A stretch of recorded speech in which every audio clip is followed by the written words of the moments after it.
on the air. And you're all by yourself. I'm ducking. I'm hiding. Why would you do that, man? Why you play me like that? Just to throw you off. Well, you did. You threw me off and freaked me out. So thanks. You're welcome. But welcome everyone to Live from the Edge. We're glad that everybody showed up once again to another great show. Well, at least we think it's great because we're talking about a great show. Yeah. And that would be Star Trek Discovery, as always. Oh, shoot. That's what we're doing. Oh, I didn't even watch that last night. Oh, you need to have a CBS All Access here in the States to see that. Oh, I don't have that. Okay. No. All right. Well, this episode will be me telling you about it. Yeah. No, surely. I jest. Of course I've seen it. See, this is the thing about doing a live show. I'm correcting something in the notes. And so it's like, I can't just say, oh, wait, hold on a second. And we'll start recording here in a minute. So I'm doing the adjustments right now. I think I'm done. So now I can focus on, hey, we're doing a live show. And I'm Bruce Gibson. Welcome, everyone. And with me, as always, Brandi Jackala. Hi. Hello. Hello. How are you doing? I am just fine. I have been waiting all day for this moment so that I could finally get all of this out of my system. And you have a lot to get out of your system? I just want to vomit everything out onto this live podcast because there's all of this discussion going on in the Babel conference. Excuse me, not the Babel conference, the Babel conference. And it's like, I want to gotta save it for the live show. I really want to say, gotta save it for the live show. So it started to worry me when you said you wanted to just vomit because before we started going on live, you said, I think I'm getting the flu. Shut up.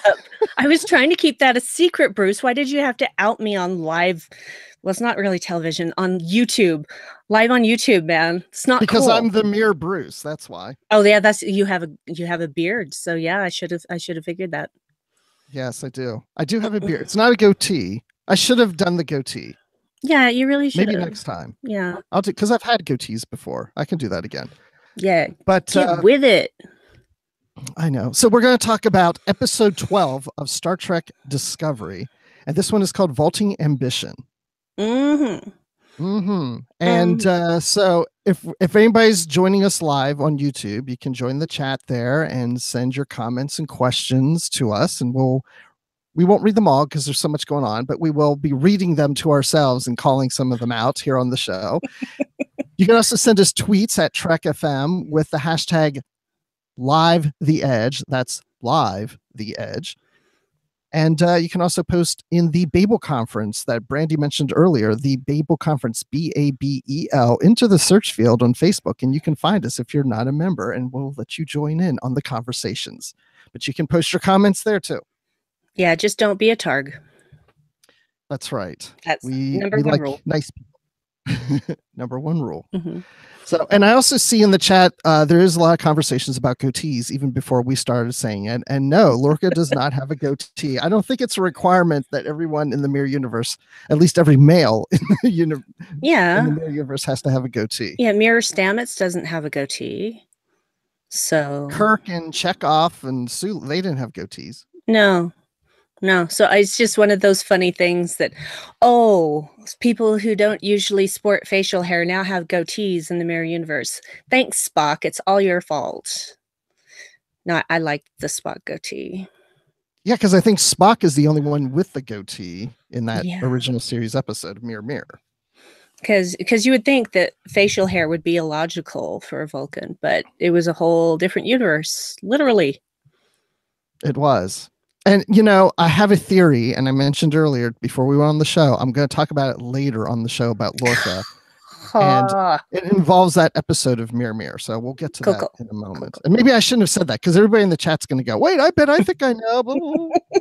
Yep, now you've done it. Now they're going to figure out your theory before you even get to it. Yes. I think Vulcans are the only ones required in the Mirror Universe to have goatees because Sarek had a goatee. Yeah, and so did Saval. Yep. Patrick just said that in the chat too. Oh, yes, he did. Look right there. Mirror Saval did too. Well done, Patrick. Hey, Patrick, what are you doing here? Just kidding. Wait, we invite people to join the live show. What are you doing? Why are you here? I'm just kidding. He knows why. Anyway, no, just all jokes. So, theory talk. Everybody seems to be excited. So, have at it, guys.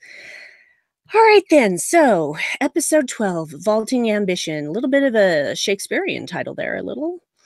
So, what is that from in Shakespeare? What do you think? I looked it up this time because I actually totally didn't. And so I'm going to. So we have to look it up right now. I'm looking it up as we speak, and that's why I had to correct the notes. It's from Macbeth. I love Macbeth. That's my favorite one. Why didn't then you should have known that, man. I even messed up the notes. That's why I was correcting, because in some places I put vaulting ambitions. Plural. No, it's just one ambition. Yeah, See, everybody on the chat going, Macbeth. They're the smart ones. They should be doing the show, not us. Yeah, you guys want to host next time? I'm just Wait, what kidding. is this? Ion Tron says, I think the writer for the episode said Macbetty on After Trek. Oh, Macbetty. Oh.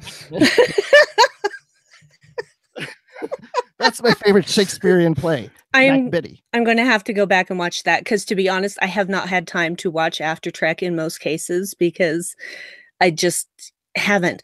So, yeah. And I heard that Jonathan Frakes was really great. So I'm going to have to go back and watch that and see. And I'm going to pay attention and see if somebody says Macbetty, because if they did, fun. I think it was just a typo. just fun. Just like your husband Dave says in the chat, new Summer Olympic game, the Ambition Vault.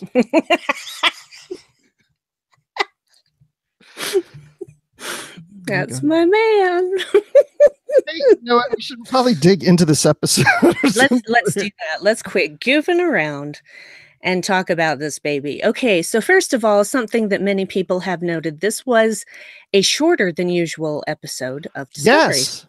I noticed that. My wife was watching it with me, and when it ended, I said, that seems shorter than usual. She goes, yeah, I was waiting for it to do more, and then it just ended, and I looked, it was just under 38 minutes. Yeah, there should have been like another 7 to 10 minutes of that, I felt, but perhaps they did have that, but it got shifted to another episode because of the narrative flow was better. I don't know. But it seems odd that it ended there. And for me, whenever the credits start on Discovery at the end, I'm just all like, but I want more. So I thought it was just that. It's just me wanting more. But as it turns out, no, it was shorter. And part of that was a previously on, I don't know if they counted the previously on Star Trek stuff, Star Trek Discovery, in that number of minutes, but I think it was, at least for me it was. Interesting. So yeah, shorter but full of things and stuff.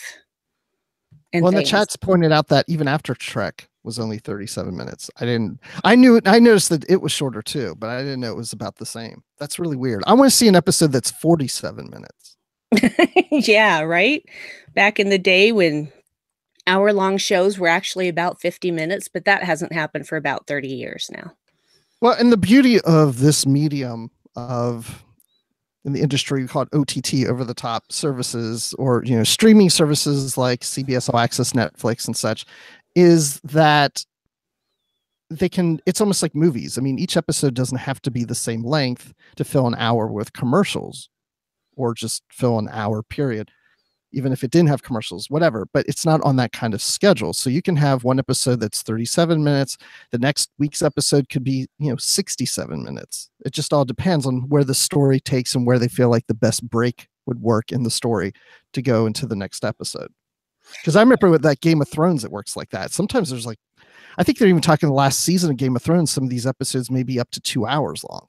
That's what I hear. And since I think there's only going to be like 6 or 7 of them, that would be a good thing, because this is going to be the final season of Game of Thrones. Why are we talking about Game of Thrones? This is a Star Trek podcast. Well, because Game of Thrones is somewhat of an influence on Discovery. It is. It is.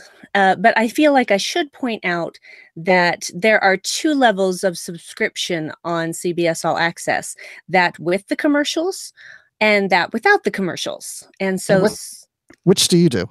oh, I pay more to not have commercials. Thank you.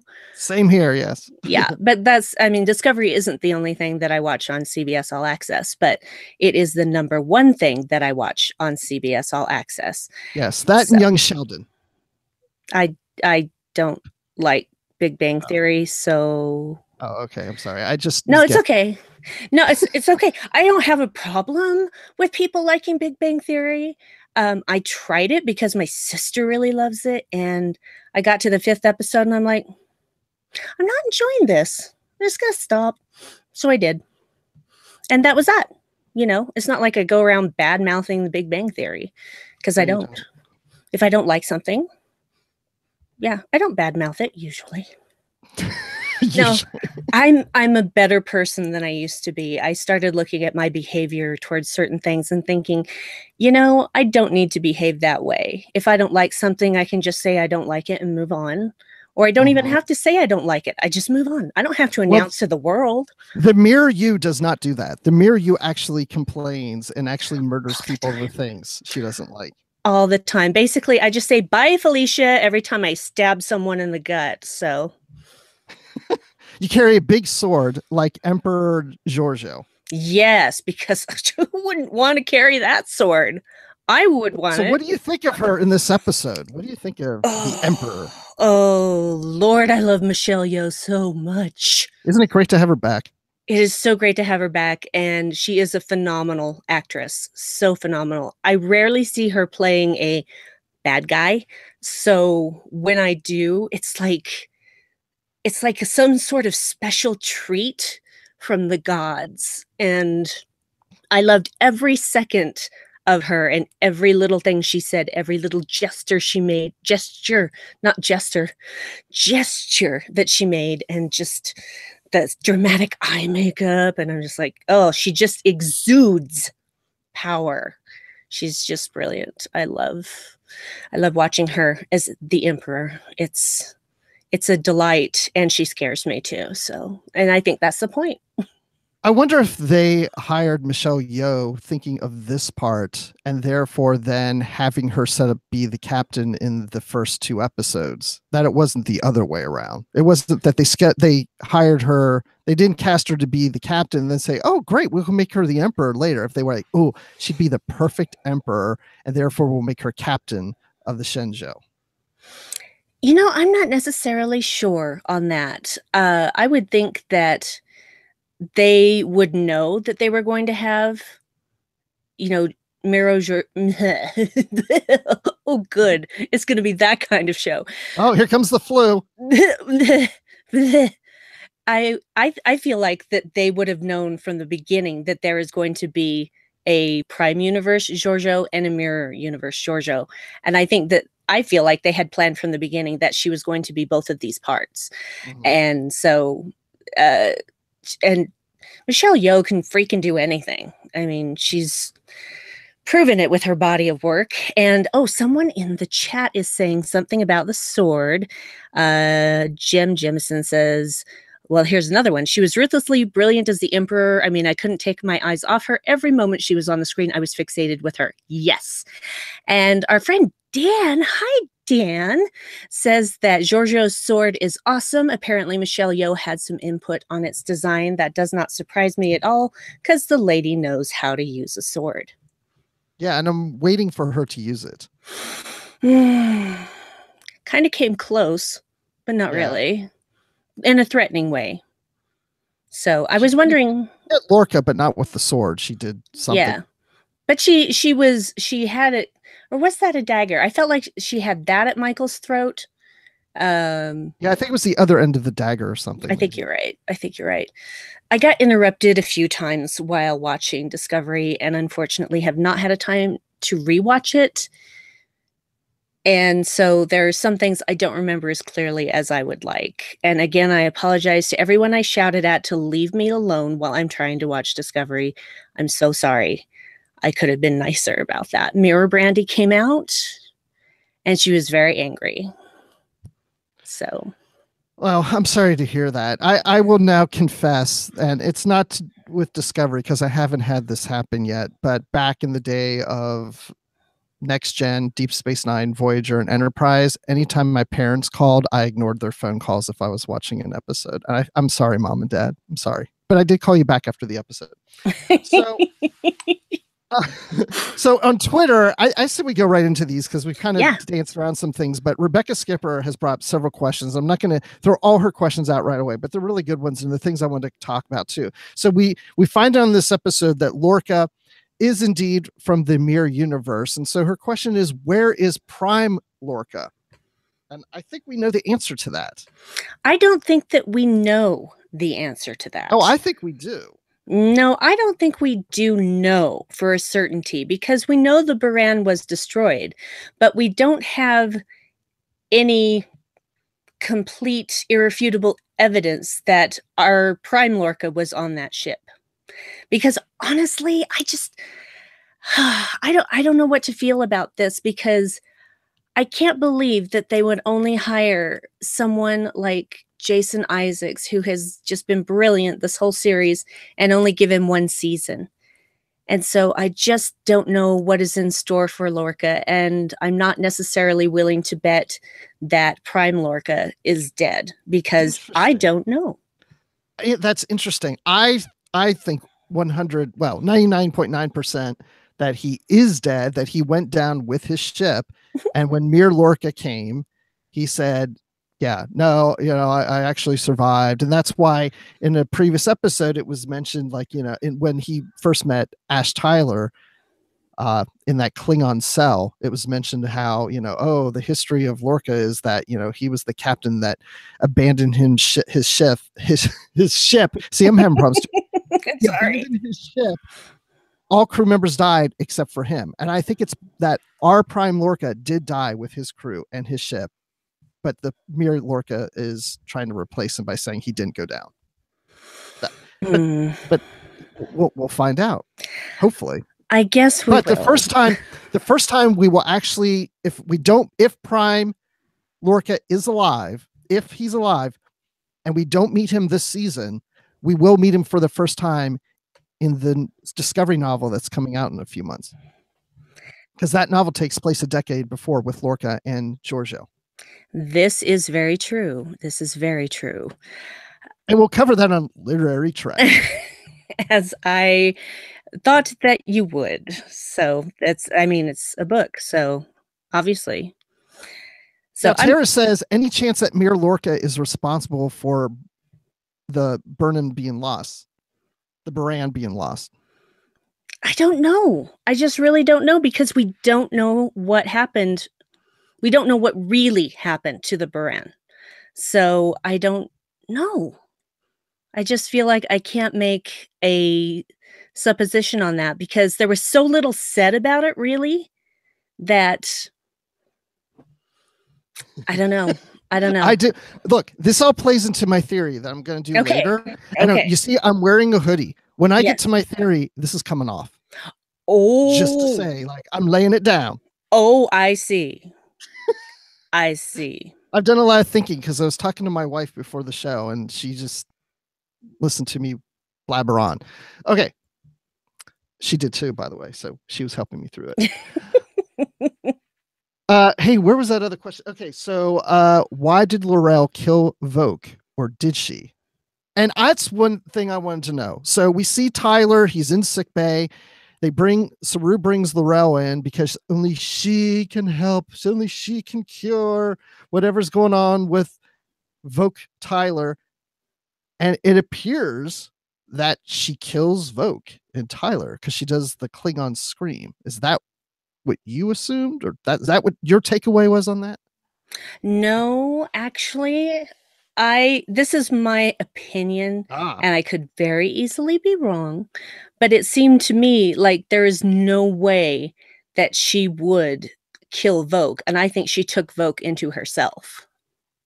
Oh, so she took Voq's Katra and put it yes, she took Voq's Katra and put it in her own head, her own body. So that's what that's what I came away with, because I thought they went through hell to set all of this up to turn Voke into Ash Tyler and all of this. She's not just going to suddenly abandon that quest, and neither would Voke. So, well, and that's one of the reasons I was having an issue with it. I thought that was just too quick of oh, well, it's not working out. I'll just get rid of Voke and kill him.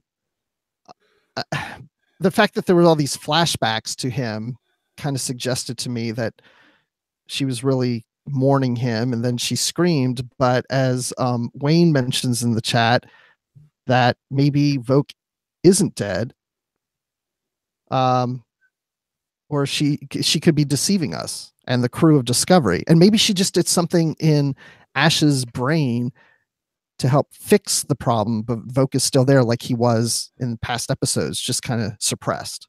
it could be, because I do not in any way think that she would give up on Vogue that easily.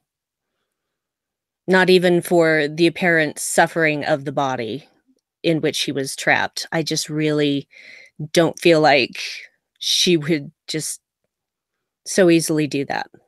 Well, because she would also be doing that if she did remove Voke or kill Voke within that body, which really is Voke's body, just been re-engineered. Yeah.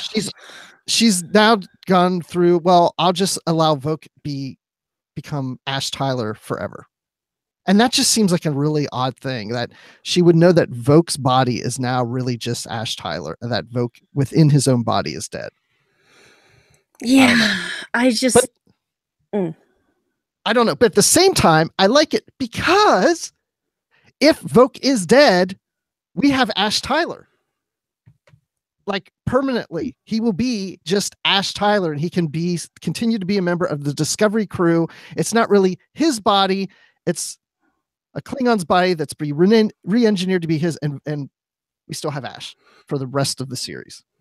Yes, because they used his DNA to rebuild his consciousness, his memories, all of these things.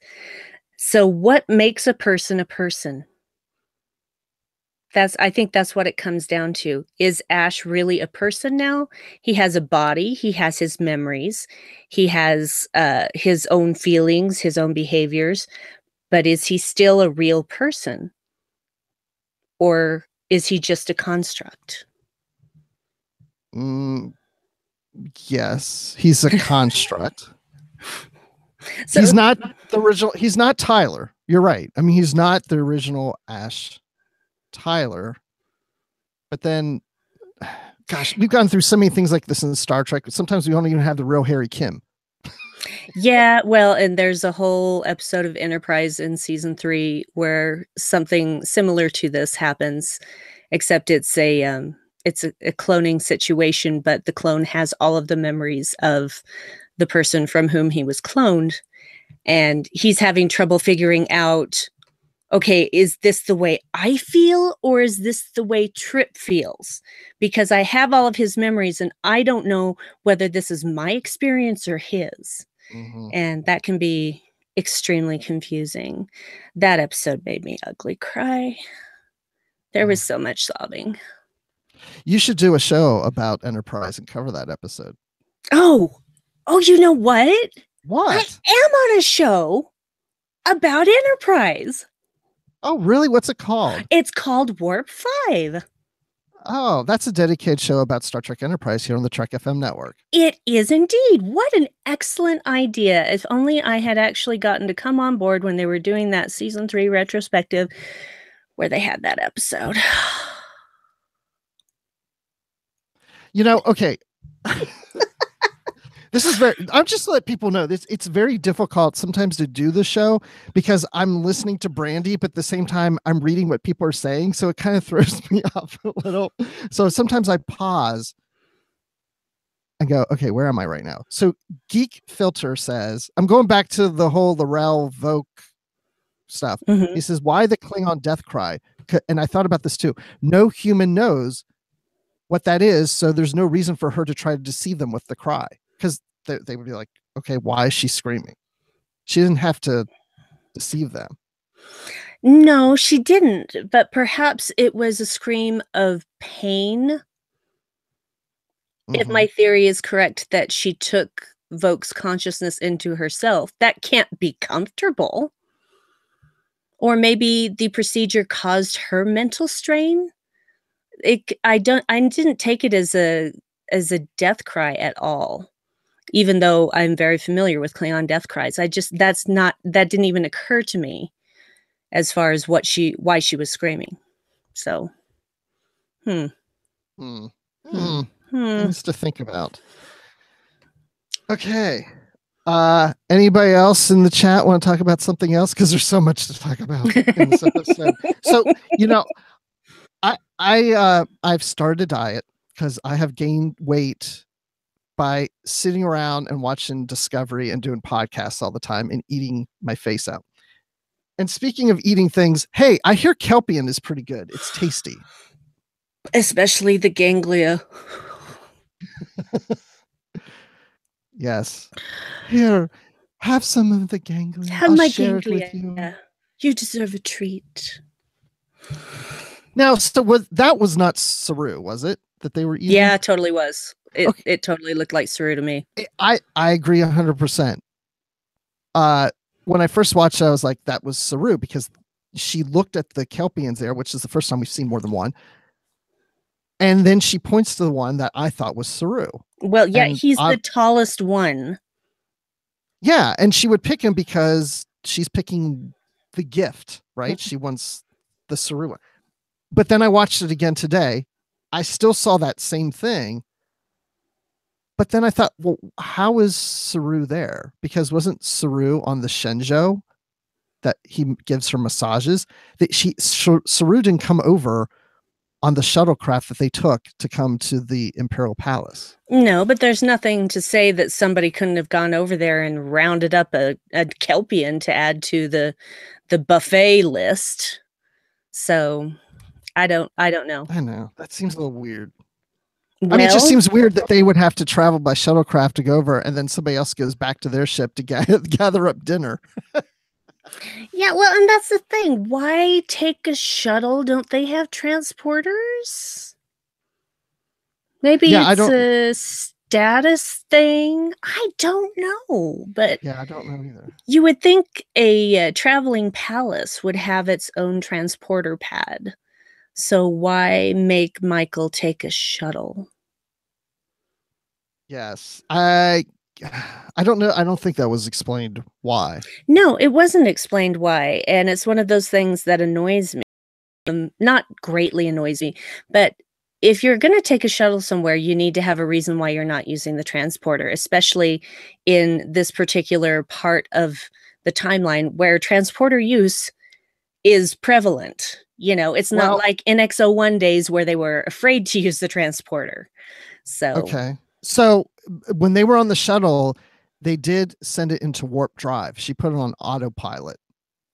okay, so maybe they were too far away to transport. I Right. see. But But how would Saru get on the ship?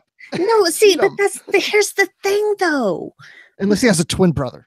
Cuz then who destroyed the rebel base? I don't want to say rebel base like that, but that's what it was. Was it the emperor? Because if it was, then she was there. So why is she suddenly so far away that you have to warp to Maybe she was on a different ship and that ship went back to the palace. I don't know. That's a very good question. For the previous episode, yeah, what ship was it that was shooting on the planet? cuz we never saw it. We never saw it. So I just don't know.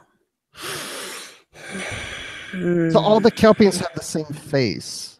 That's what the chat says here now? Could that be that? I mean, because they all looked alike. I don't know, but anyway, Well, it's just that I don't not know. many people are as tall as Doug Jones, is all I'm saying.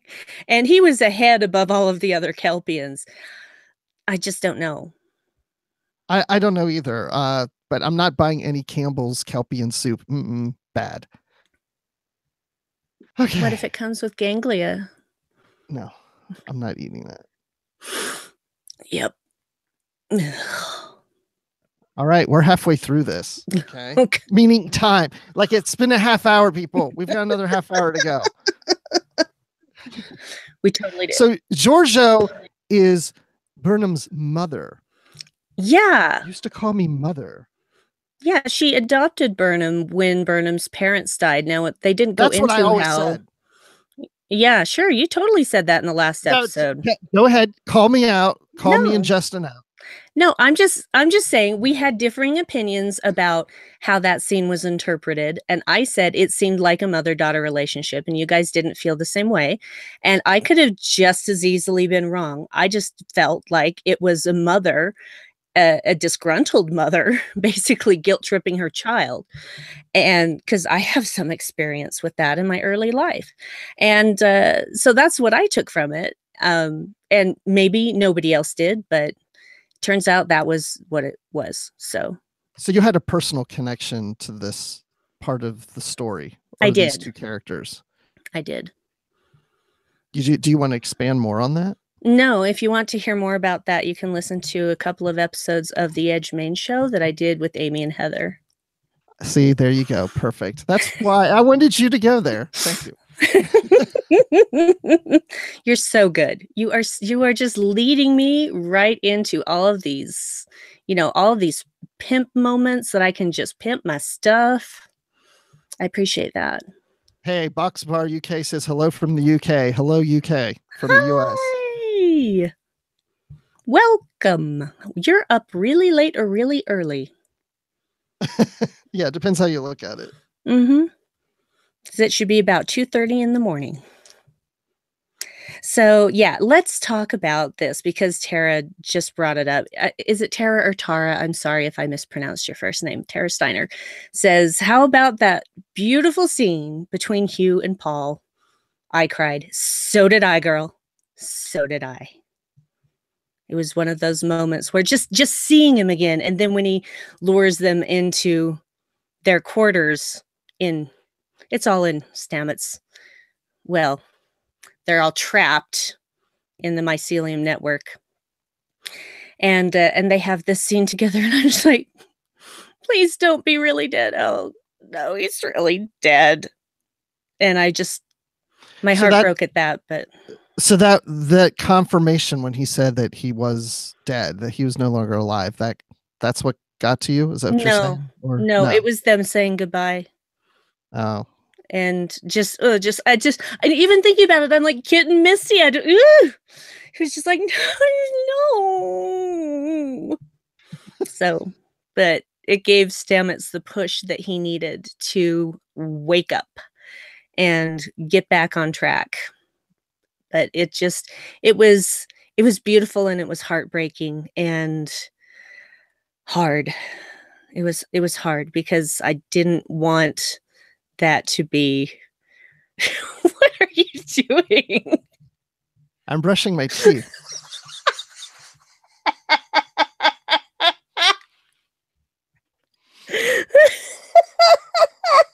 It was great to see them return to that, wasn't it? Yes, it was. Oh my goodness. And all These the people... are my favorite moments. He should have said that with the toothbrush in his mouth. My favorite moment with you is when we always brushed our teeth. Yeah. Well, and it's one of those things also, everybody who thought that time when we saw them brushing their teeth, well, we saw them brushing their teeth, and then you see a mirror Stamets, you see a Stamets in the mirror, and everybody's like, oh, that's mirror Stamets. Yeah, all of you were right. All of you were right, because that was mirror Stamets trying to break through and contact Prime Stamets. I was wondering about that too, if that's really what that was. It appears that it would have been. Oh, it was. Mirror Stamets basically admitted to that. He's like, yeah, I've been trying to get a hold of you, get your attention for a long time now. So, well, he didn't do a very good job just standing in the mirror. He could have waved and went, hey, over here, come here. Yeah, maybe he didn't want to scare the crap out of people. He wanted to be more subtle. I don't know. Yeah, maybe it's hard to say because, everybody's thinking, especially our Stamets is like, trying to help Mirror Stamets.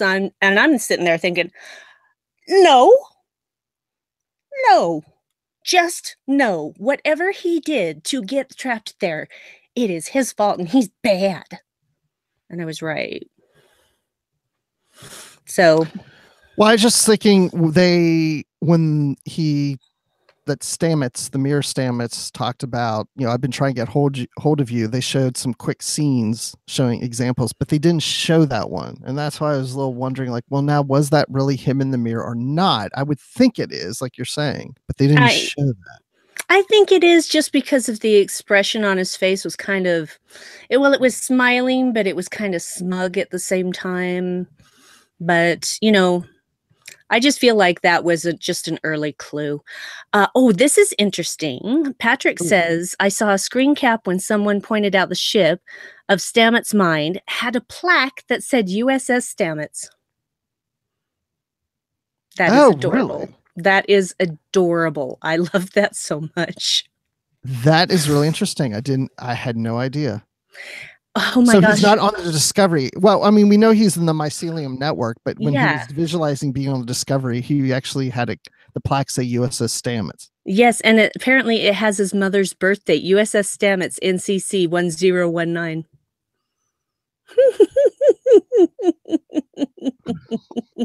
Wait, how do we know his mother's birth date? Wikipedia? I don't know. That's just interesting. Geek Filter, explain. Yeah, explain to us, please. Even though we know who you are. It's okay. Sorry, again, we're reading. We're reading. Geek Filter's like, he told me. Yeah. Yeah. He told you. Mm-hmm. We know. Mm-hmm. Sure. Mm-hmm. Yeah. Just rub it in that you know all these people. It's fine. Yep, fine. Aaron. I mean, Geek Filter. Yeah, I know. He just said it's Aaron. I called you right before it came up. Even though there's a delay. There's a delay in the video. You're going to hear me say it, but I called it before you said it. I knew who you were. I knew your Twitter handle. Anyway, if Aaron says something is something, it's something. I'm telling you. It's true. No, I totally believe Aaron, because he has actually spent time with these people, and he has done work for comics. Like, he had an alternate cover, I think, for the second issue of the new Discovery comic that came out last year. And, he's kind of a guy in the know, and sometimes he can't talk about stuff. And so that makes it even more, he must be telling the truth. He's had to sign a non-disclosure agreement, but now he can talk about it. I think you're giving him way too much credit. I don't think so. I don't think so. Oh, he says that his issue of the comic comes out this week. So look for that alternate cover done by Aaron Harvey. So that's good, because they'll be covered on Literary Treks. Just saying. Excellent. You should have him on to cover that.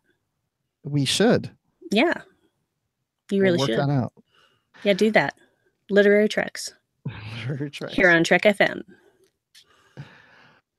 What if Lorca manipulated Terran Stamets and Lucas the reason he's stuck in network? I think Lorca is what was meant there. Autocorrect. So, yeah. I just don't know.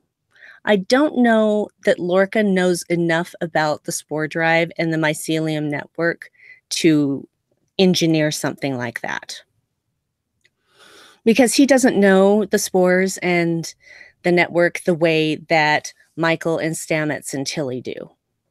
So I'm not sure that he would have the ability to engineer that. Especially since what reason would he have to do that? There seems to be no benefit to Lorca to do any of that. But I feel like there's so much we don't know about Lorca and what he's doing that it's hard to even go there, I mean, I agree, but yeah, I don't know. Again, I'll talk about my theory in a moment. Okay, It's good. like I'm teasing the whole show on this. My theory, like it's some great, wonderful thing. Whatever.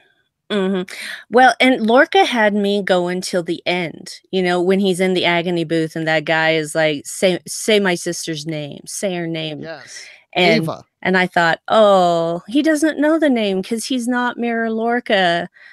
And then I remembered, oh yeah, he had Michael give him that analgesic.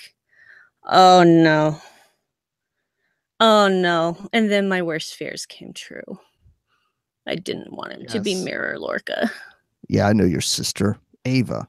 And now I have to admit, now when he said Ava, I'm like, oh my gosh, who's Ava? Ava. I'm running through my mind. Do we know Ava? Have we met Ava before? Who's Ava? Who's Ava? And I still don't know who Ava is. I don't either. Except the guy's sister. Yeah. No. Maybe we'll never know. Maybe it's one of those details we'll just never find out until like years from now when they do a novel about it. About Mirror Lorca. Yes. Okay, I'm going to go into my theory. Please do. Because Tara just says we don't know how Lorca got to the Prime Universe, and that's what started me thinking. And this is my thought. I'm taking the hoodie off. Hold on. Okay. Here we go. So, first of all, you have Mirror Lorca, and we know that he traveled into the Prime Universe. How did he do it? We know how he got from the Prime Universe to the Mirror Universe. He was on Discovery. Now, could he have used the Discovery from the Mirror Universe to travel to the Prime Universe just to drop him off and they go back? Seems kind of weak. This is what I think. I think Lorca has, if nobody wants to hear my theory, leave. Well, I'll just be going. I'm kidding. Yeah, I'm talking to myself now. No. So Lorca in the Mirror Universe, Mirror Lorca has access. For some reason, he gets access to the USS Defiant, which is from the Prime Universe. He gets access to all the records. And remember, the Defiant is from a decade earlier than where we are in this timeline. So in the Defiant, in its records, it probably shows how a year earlier in its time, how Kirk and crew traveled from their universe to the Mirror Universe using the transporter. And I think that Lorca used the Defiance transporter to transport himself to the Prime Universe, but he no longer has that Constitution class transporter and its configuration to send him back. But he knows from the records of the past that Discovery has a spore drive and that his doppelganger is dead. So he's able to go into our universe knowing that he can replace himself and he can use the spore drive on the Defiant to come back. And that burns alive. Because all that information would be on the Defiant. Because the Defiant's from the future.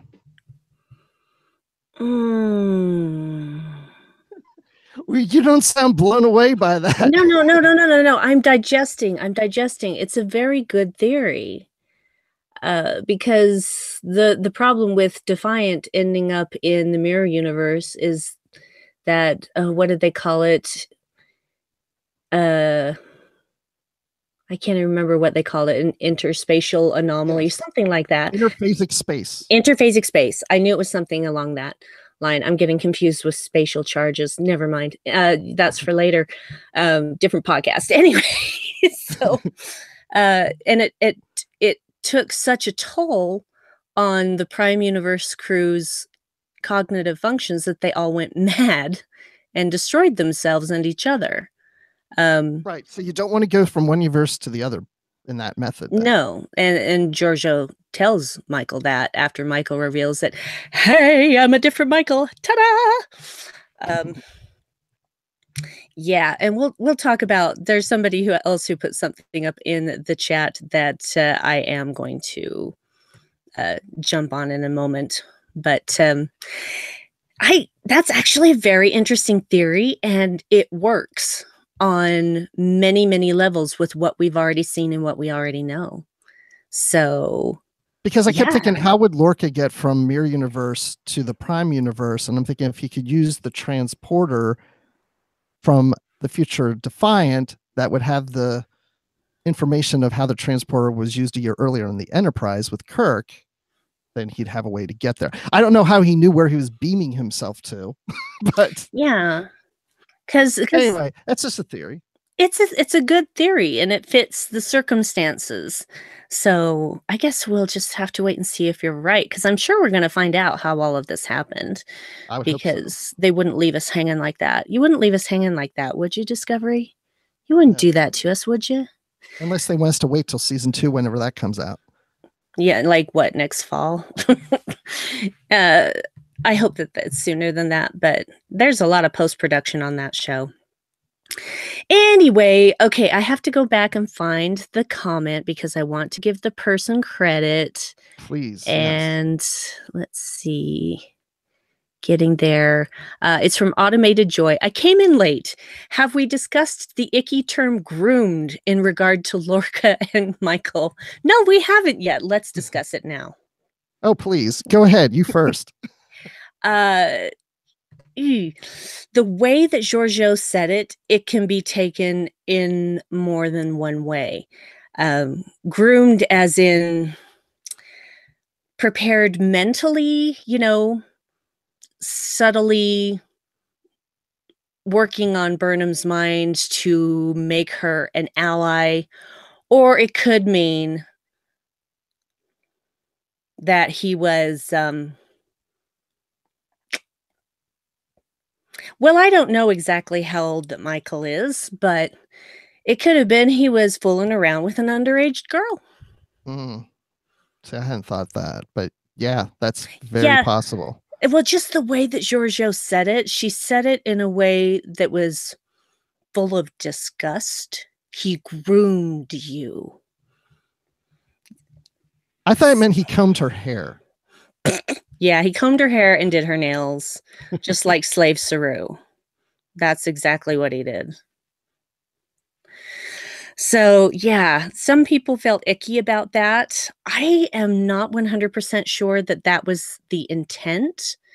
That was not, I don't know for sure if that was Giorgio's true meaning, but it's certainly a possibility because Lorca seems kind of grossly affectionate.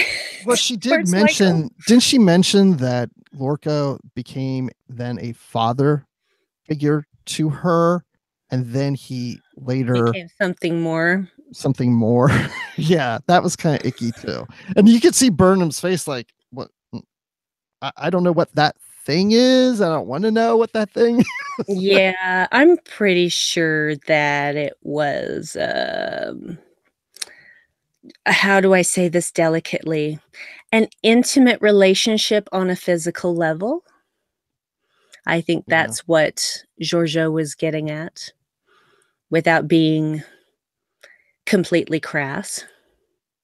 Because Giorgio is never crass, no matter what universe she's from. So Neo Star 9 says, so don't think anything happened while she was underage. The groomed part I took as him making her think like him. Okay. I would prefer that. So let's go with that theory. Okay, we'll go with that. Well, you're so accepting of that theory so quickly, but not mine. I did not say that at all. I said that your theory was a good theory. I have nothing to counterpoint with, except maybe that Mirror Stamets has also been working with the mycelium network, but I don't think that that has necessarily anything to do with Lorca. So, because Lorca would have been, basically thrown off the Emperor's palace ship by that point and on the run. So, there's no reason why that he would have access to that unless I just don't even know. But your theory, I think, is probably the most sensible thing that fits all of the facts that we know. Well, let me ask you this.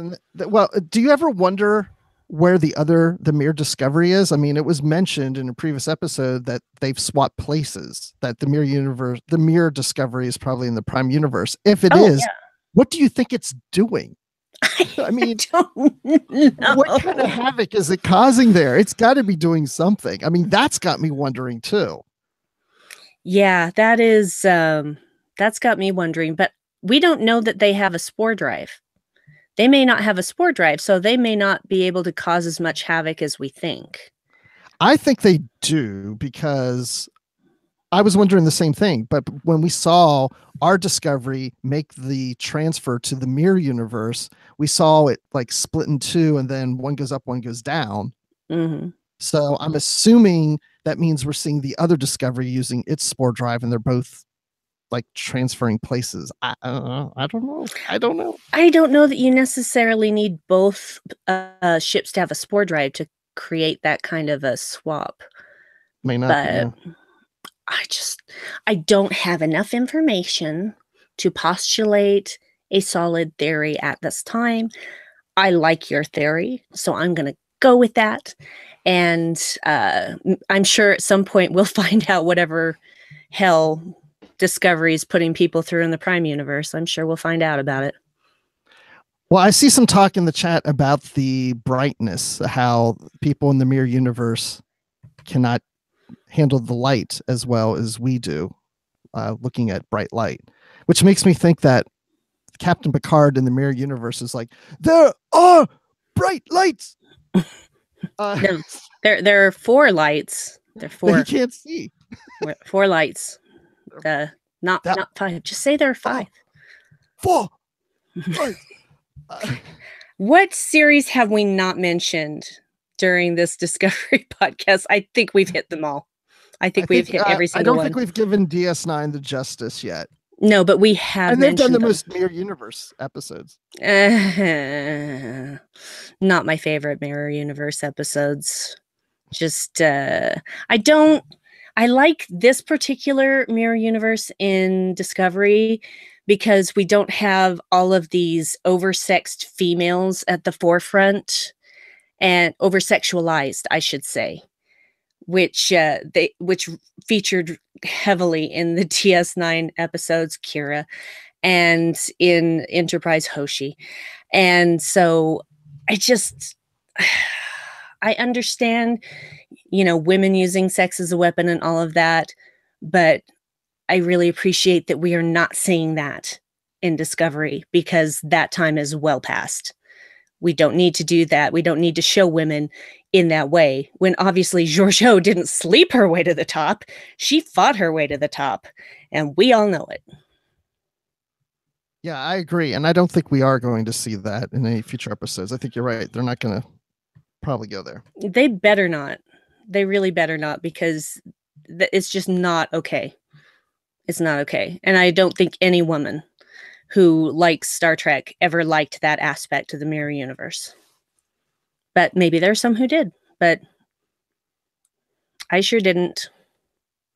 And I'm a woman. And maybe some of them watched the animated series, but that's not really a real Star Trek series. Oh, what?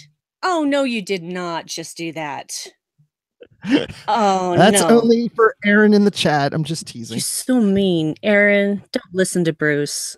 Don't listen to him. He's just trying to rile you. Don't give in to hate. Oh, wait. Hate leads to the dark. No, sorry. Wrong series. Speaking of hate, a lot of people hated Commander Landry, who was the security officer in episode 3 and 4, in those two episodes, and she died. And a lot of people are kind of happy. But we now see in next week's episode, we're going to see Landry. Yes, we in the are. mirror universe. We are. And I'm actually glad of that because Rekha Sharma got kind of a raw deal, only getting to be in an episode and a half, basically, and then getting killed. So I am looking forward to seeing what kind of person she is in the mirror universe. Don't you think that the Landry, don't you think the Prime Landry, didn't she seem like a mirror universe character? I mean, she seemed more mirror universe to me than Lorca did. Maybe she was. Maybe she came with Lorca. But then we wouldn't have the other, right? Yeah, that would mean that the Prime Landry is in the mirror universe. Could be, but I think it's a stretch. But yeah, I guess we'll see. But we know that his brand crew from the Mirror Universe have been on the Imperial Palace in those agonizers for months, off and on, or whatever. She's Mm. slowly torturing them, which I thought was a bit ridiculous. That if she's really torturing his crew for that many months, just seems a little overboard. Like it seems very petty. But I guess that's how these people are. Yes, they are very petty. They are extremely petty. There is one question that we haven't really talked about that I hope I don't mispronounce this. Lord of Quagus brought up. And he says, how, or he or she says, how do y'all think the mycelium network got corrupted? The only thing we really know is that Mirror Stamets corrupted it, but Right, we but don't know how? how and we don't know why. And it has now spread into everything in the Mirror Universe, possibly contaminating other quantum realities as well. And I think I think Hugh did say that he could destroy, that it could destroy the entire network. Or I might be getting confused about who said that, but somebody at some point said that, the entire network was at risk in kind of all realities. So yeah, I think that would be Mirror Stamets' only reason to want help from Prime Stamets, because he's just out for himself. That is pretty much obvious. He doesn't care about anything else. He just wants to get out of the mycelium network, and he wants to corrupt it. To what end? I have no idea. How he infected it, I don't know. These are things that are beyond my current knowledge. And I I don't mean, even, I don't feel like I'm even smart enough to postulate a theory on that. yeah, me either. And I, not about you, but me too.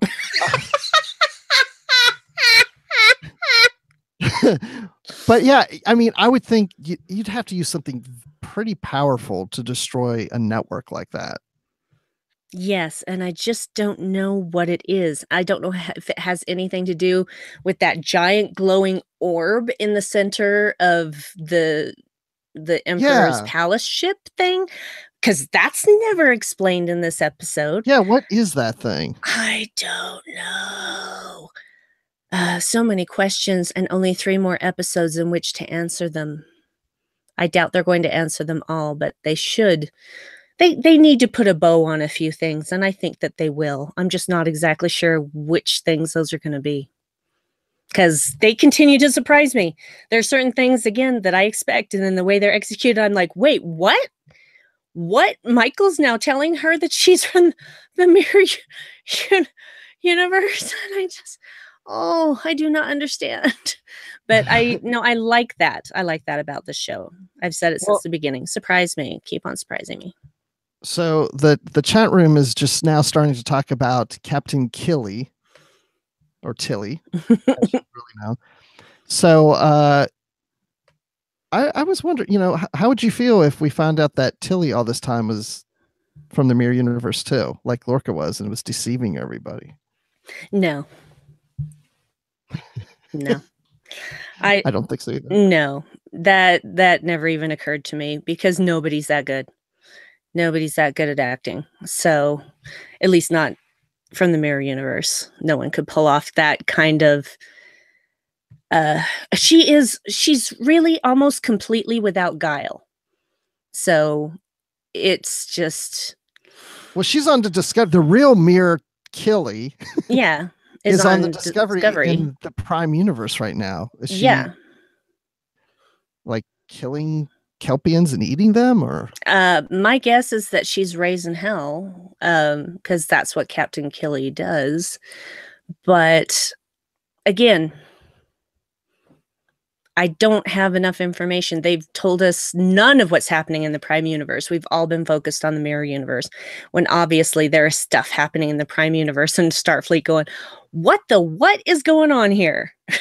So, yeah, I don't know if they would have the same reaction uh as Prime Discovery did, with basically changing everything to make themselves appear as if they are part of the Mirror Universe. I don't know if that's what Captain Killy's doing in the Prime universe, or if they're just going around killing everything they see. I don't know. They could I do a don't lot know. of damage to the Klingons, I guess. So I don't know. They'd have to spend a lot of time explaining that if they return to the Prime universe and what happened with the mirror counterpart. And I don't know. There's like, to me, we need more than 3 episodes for this I season. know. I know. Well, maybe one of the episodes will be extra long to make up for the shorter one that we had yesterday. Okay, I'll take that. Yeah. I'll take that. Well, you know what? Extra long. We're up to an hour, so we're going a Oh, little extra long already. we did. We did it. We made it to an hour. Like, I didn't have any worries about that. Oh, the orb is for the Star Killer base.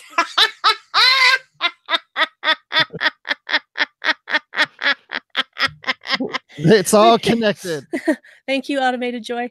They're just gonna take that and they're just gonna slide that right into the planet. You know, they're basically building the Star Killer base into. Yeah, And that other Star franchise. yeah, that one Starlog. No, it's not that. That's a Star Trek thing. No, ship's log. No, Star. Never mind. Star Wars. That's it. I remembered. Hey, you know, and Tara mentioned something that I also thought about too, because if Lorca is from the Mirror Universe, that means that Saru is captain of Discovery now. Yeah. So he got that promotion like he wanted pretty quickly. Field commission sort of thing. But he's really still just acting captain because there is no higher authority to officially make him captain. That is true. And they could always, when they go back to the Prime Universe without Lorca, they may put somebody else as captain to keep Saru as first officer. So, oh, that would suck. I know, but that kind of stuff happens. I know that kind of stuff happens. Just look at my career. I'm sorry, I'm not a first officer. So. I was just gonna say, what are you talking about? People don't always get promoted when one person leaves. They sometimes just bring somebody else in and fills that. I agree, don't always but promote within. I know that is true, but it is Starfleet, so they might. But especially with Saru's actions during their time in the Mirror Universe, that would basically make him very tantalizing in the eyes of Starfleet as a captain. And they wouldn't have to have someone come in and get acquainted with the crew and figure out how they're going to run things and all of that. So I think the smart thing to do would be to promote Saru. And if they don't, can you imagine how he's going to feel after already being passed over for first officer by Georgiou when she promoted Burnham instead of him as first officer? Yeah, well, Dan in the chat says Burnham becomes captain and Saru sits in the corner and cries. Well, unless they... It's going to be hard to put her in that position, right? Yeah, because there's still the whole mutiny thing, and there's still... I mean, they could exonerate her for that, but I don't know that that's necessarily going to happen. I don't know that they'll put her back in jail, but I don't know that they would just, you know, pull a Star Trek 2009 and put her straight to captain. So that's just my feeling. But anyway, you want to talk about final thoughts? Let's talk about final thoughts. Yeah. Do you want me to go first or you? You go ahead first. Okay. Final thoughts. As we've been watching Discovery, every episode that comes out, I think, oh, I like this one even better. Or this is, well, I don't even think this is just as good. I keep thinking every episode gets better. However, I didn't feel that way this time. And it's not that I didn't feel like this episode was good. I think there was just so much information there that had me thinking that I was too busy thinking things while I was watching it, that I was missing things. And I thought, okay, I definitely have to rewatch this again because I feel like I'm missing pieces because I'm thinking too much. And so I didn't really get to take in the episode as much as I've done in past ones. And it was shorter. So it just seemed to kind of just go by really quick. And I was just trying to take it all in and had to do a rewatch. And that's not a complaint. I'm just saying that was my experience that has been different from other experiences watching the episode, but obviously I've really enjoyed it for all the reasons we're talking about. If anything, it made I was a little disappointed to find that Lorca is from the mirror universe. I know that's a theory that's been out there, and I was kind of hoping they wouldn't go in that direction, but the fact that they did has actually made things more interesting now for me. Like, for example, me theorizing on some things. So I liked it a lot. What about you? I liked it a lot as well, and I too was disappointed that Lorca was Mirror Lorca, and I think I already expressed that earlier in this episode. In the same way that I was disappointed that Ash was Vogue, but now that it's out, I can stop theorizing about that, and I can focus on other things going on in the episodes. And I agree with you that there was so much information thrown at us during this episode that it is difficult to take it all in one viewing. So when Discovery finishes its first season run, I am going to go back and just binge all of them in a row and see how I feel then and see what I missed. Because even with any television show, there are going to be things that you miss with just one viewing. You're not going to pick up on every single nuance the first one run through, which is why we have these discussions. People pick up on different things. And so I think that I will benefit so much from rewatching all of these once they're all out and having that complete season to look back on and say, now I can tell you what I think about this. So, but I really enjoyed it, even during the uncomfortable moments of eating ganglia. Oh, poor Michael's face when she's eating it. Yes. She almost spews. She really does almost spews. She acted that brilliantly. Well done, Sonequa. Well done. Did. It reminds me of myself when I eat in the cafeteria at my office. Mm-hmm. I feel that way. So, you know, the fact that you're saying the rewatch, especially after this episode when we found out about Lorca, all these other things have been revealed too in past episodes. I think that's what's going to be so beautiful when you rewatch. Now you're looking at a different perspective because you know where these characters are going and who they really are. You know who Lorca really is.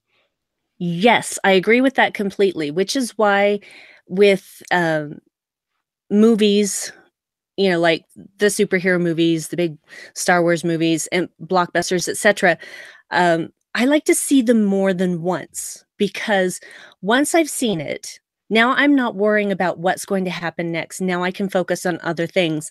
And more often than not, my second watch is a lot more fun than even my first one. Even if I had a great time during that first watch, my second one is almost always better because I'm not worried about what's coming next. I know what's coming next, so I can focus on these other little nuances that they put in the film or television show or whatever. So I'm a huge fan of rewatching things. Yeah, I think when we especially get to that episode where Lorca and Tyler meet for the first time, these are two characters that we now know who aren't really who they were supposed to be, and I'm going to be watching that wondering, does Lorca know for some reason who Tyler really is Vogue? And he wants, it's like there's just so much that we're going to read into now that we didn't notice before. True, but I did always say that escape was too easy. Yeah. They let us go. It's the only possible explanation for the ease of our escape. Look, I'm doing it again. Somebody please stop me.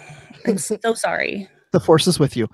So also in that episode, I remember people saying about Lorca leaving mud behind. And they're like, Starfleet officer wouldn't leave mud behind, somebody behind. And, well, now we know he's a mirror universe Lorca. So there's so many things like that. Yeah. Well, Kirk has left mud to his fate more than once. But anyway. Exactly. And I think Kirk's probably from the mirror universe himself. No, I don't. I don't think that. I think William Shatner is, but not Kirk. No, fair enough. Why don't you close this out? Because I'm really interested on how you're going to do it. You always do something different every week.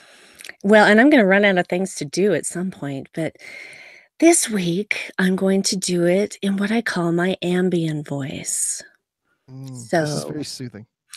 be sure to check out our Discovery coverage throughout the week. Live from the Edge airs on Mondays at 9 p.m. Eastern and will be released as a podcast on Tuesday mornings. Our commentary with Mike Schindler will be available as Tracks from the Edge on Wednesday. We'll discuss your feedback on Postcards from the Edge with Amy on Thursday. And you can catch full analysis on the Edge main show on Friday. To wrap up the week, join us for Notes from the Edge on Saturday with our own Chris Jones for links between Discovery and the broader franchise. You'll find all of these in the main feed for The Edge and in the Trek.fm master feed. We would love to hear your thoughts on Discovery.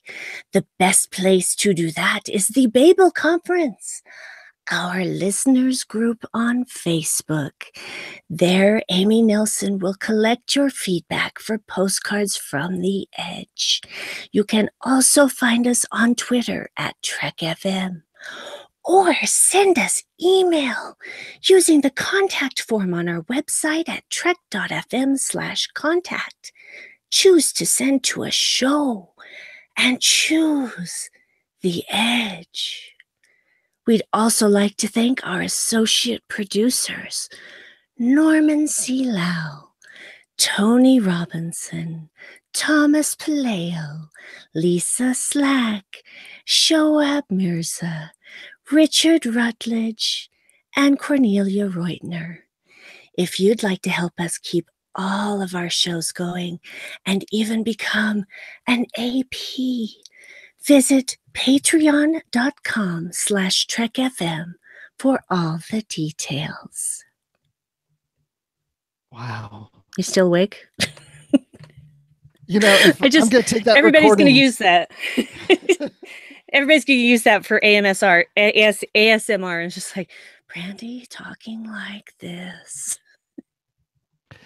That was very good. So Brandi, where can people find you online? Oh, well, you can always find me here on Live from the Edge when a new Discovery episode happens. And then you can find me on Warp 5 every week. Yes, we're gone weekly on Warp 5. And those episodes come out on Fridays. And then you can also find me in the Babel Conference. You can find me on Twitter as Brandywine12. That's Brandi with an I. And you can find me on the Dark Corner podcast on strangeanddeadly.com with my husband Dave and many colorful metaphors. Bruce, where can people find you on the interwebs? Well, you can find me on this show when we're live, like we're doing right now. But outside of that, well, you can find me on Twitter at Admiral_Rex. And you can find me on the network here on Trek FM on a show called Literary Treks, where we discuss Star Trek books and comics that we've read together as one big happy family, me and Dan Gunther. I call him, I read a chapter. He calls me and reads a chapter. It's beautiful. And then we discuss it on the show. I love it. You can also find me occasionally on the 602 Club because I'll be on there in a recent episode about Black Lightning, that pilot episode on the CW show with Matt Rushing. And, oh, I'm sorry, got a little too excited there. And you can find me and you can find me talking Star Wars on the Star Wars Report podcast on StarWarsReport.com. And you can always find me in the Babel Conference. That's Babel, Babel, into the search bar if you want to look for it on Facebook. And you can always find me in the kitchen as I make my sweaty balls. I like those sweaty balls. Those are really good sweaty balls. If anybody's still listening, We We gonna get in apologize. trouble. We gonna get in trouble. Hey, All we only have right. 3 more episodes left This is of true. Discovery, and we thank everyone for joining us this evening in the chat and tweeting to us, especially to Rebecca Skipper. And no one posted in Facebook. That's fine, but that's It's just an fine. option. It's fine. Patrick did say he was going to join us, and he did on in Facebook. He joined us in the chat on YouTube, so that's cool. So, hi, yeah. So,